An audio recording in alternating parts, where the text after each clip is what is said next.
Hola, en este video vamos a ver lo que compete a los aspectos clínicos que ocurren con las neoplasias.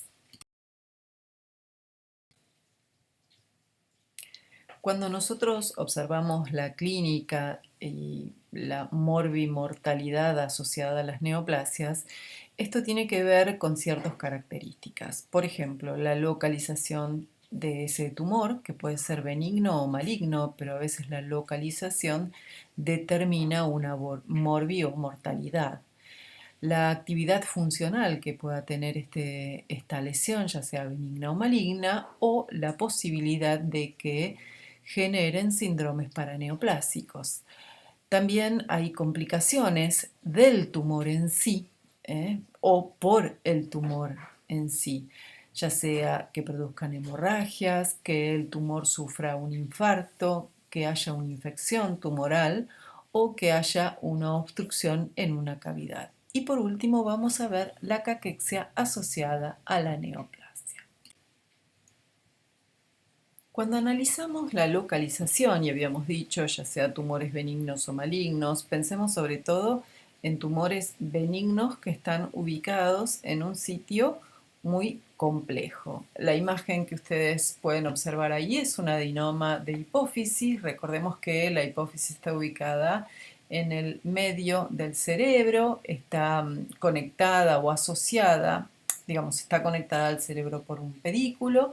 Está ubicada dentro de una pequeña cavidad ósea que no es extensible, que es la silla turca, y por arriba de la hipófisis está pasando el quiasma óptico, además de estar el hipotálamo. Entonces, un tumor benigno a este nivel, por un lado, puede hacer que, como no tiene espacio donde crecer, el mismo tumor benigno comprima el resto del tejido de la hipófisis y genere una disminución de la función de la hipófisis en general, un hipopituitarismo. Pero además de esa alteración por la localización, también puede ser secretante, puede tener actividad funcional. Y supongamos que tenemos un tumor de hipófisis que secreta adrenocorticotrofina y entonces va a generar un síndrome de Cushing. O tenemos un tumor de hipófisis benigno que secreta hormona de crecimiento en un adulto, va a generar gigantismo con todas sus complicaciones, o acromegalia, también llamada, o por ejemplo un adenoma que secreta prolactina va a generar secreción mamaria asociada a este tumor. Ahora bien, recién lo que vimos son tumores que secretan la hormona propia de ese tejido. Pero ¿qué pasa cuando un tumor, y acá estamos hablando en general de tumores malignos, secreta una sustancia que habitualmente no depende de ese tejido? O sea, los síndromes paraneoplásicos. Por ejemplo, es muy frecuente que los tumores, varios tumores que ocurren a nivel del pulmón, secreten sustancias similares a hormonas, como la adrenocorticotrofina, a la antidiurética o a la paratormona, generando síndromes clínicos asociados. O se sabe que el tumor de páncreas puede generar una trombosis venosa profunda asociada, como vemos en la imagen. Entonces ahí estarían encuadrando lo que son los síndromes paraneoplásicos. También podríamos pensar que a un tumor pueden estar asociadas complicaciones. En el lado izquierdo vamos a ver un tumor benigno, un hemangioma que está en el hígado, pero ese hemangioma, un tumor de los vasos sanguíneos, si bien es benigno, si está localizado muy sobre la superficie hepática, puede romper y sangrar hacia cavidad abdominal, generando una situación de riesgo para ese paciente. Por otro lado, en el lado izquierdo, en el lado derecho, perdón, tenemos la situación de, por ejemplo, un cáncer de colon, el tubo digestivo que tiene una lesión que obstruye a nivel de la luz intestinal y provoca una obstrucción intestinal con un cuadro de abdomen agudo que puede generar a partir de ello. Y una de las complicaciones más frecuentemente conocidas es la caquexia, que uno la observa como disminución de peso en el paciente, pero si la definimos, corresponde a un síndrome que es multiorgánico, caracterizado por una situación de inflamación sistémica y la pérdida de al menos del 5% del peso corporal, debido a que hay un desgaste excesivo del músculo esquelético y del tejido adiposo. En general, uno asocia que la caquexia se debe a la anorexia que tiene este paciente canceroso, pero en realidad este paciente puede que tenga anorexia, pero además tiene un estado hipermetabólico con desgaste energético elevado, lo que hace que por más que nosotros le demos la alimentación adecuada, igualmente va a persistir en estado de caquexia. Las alteraciones asociadas con la caquexia del cáncer incluyen el metabolismo de carbohidratos, de lípidos y proteínas, así como anorexia, resistencia a la insulina y aumento en la degradación proteica. Como dijimos, la caquexia es un síndrome multiorgánico que además de afectar el músculo, afecta al músculo esquelético, afecta el tejido adiposo, el corazón, el intestino, el riñón y el hígado.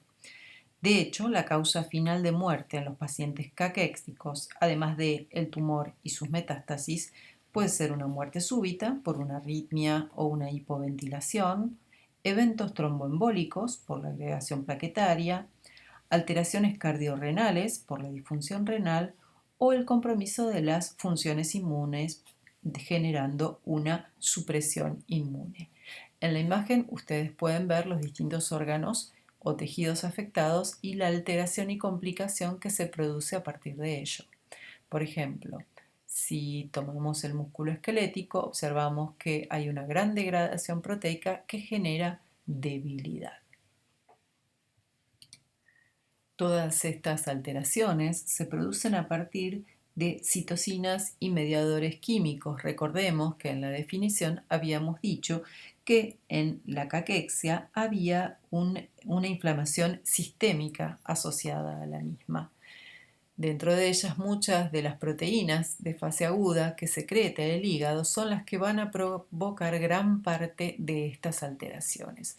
Una de las cosas que uno puede observar acá, que por un lado el hígado está produciendo proteínas de fase aguda, pero deja de producir proteínas necesarias por el cuerpo, por ejemplo la albúmina, y ahí es una de las grandes complicaciones que vamos a tener. Si bien el músculo esquelético es el que mayor degradación se observa y lo que genera la debilidad y la inmovilidad de ese paciente, también hay mucha destrucción de lo que es el tejido adiposo, esa lipólisis que se ve específicamente en la grasa blanca. Y esa grasa blanca que va perdiendo sus ácidos grasos y se va transformando en una especie de grasa parda, que muchos le llaman beige, grasa beige, y la grasa parda tiene como función el aumento de la termogénesis, por la cual se pierde mucha energía, además del metabolismo acelerado que tiene. En esta imagen podemos ver cómo se interrelacionan los diferentes órganos en la caquexia del cáncer, donde están incluidos todos los órganos que vimos recién en el cuadro anterior. Todo comienza por un proceso de inflamación sistémica, que es la que inicia los eventos catabólicos. Hay citocinas que vienen del tumor y de otros tejidos, adiposinas, miosinas. Dentro de ellos está la interleuquina 6, que ya conocíamos lo habíamos visto en inflamación, uno de los elementos que activan las proteínas de fase aguda. Hay péptidos intestinales que también son parte de la respuesta inflamatoria. Básicamente esa respuesta inflamatoria genera la pérdida de la grasa del tejido adiposo y también la proteólisis muscular con debilidad y sobre todo una disminución de la performance física. Por otro lado, el tubo digestivo tiene alteraciones de la microbiota, hay una disminución, una permeabilidad en la barrera intestinal, lo que generaba, lo habíamos visto en la diapositiva anterior, una mala absorción de nutrientes. Otro de los elementos que observamos a nivel del tubo digestivo es esa resistencia a la grelina. Recordemos que la grelina es una especie de neuropéptido que estimula el hambre cuando hay necesidad de alimentación. El cerebro contribuye con cambios, con neuropéptidos que regulan la alimentación. Se estimula el eje hipotálamo hipofisario adrenal y se liberan corticoides que promueven mayor degradación muscular. Y por otro lado, se activan los osteoclastos liberando el calcio de los huesos y aumentando la calcemia.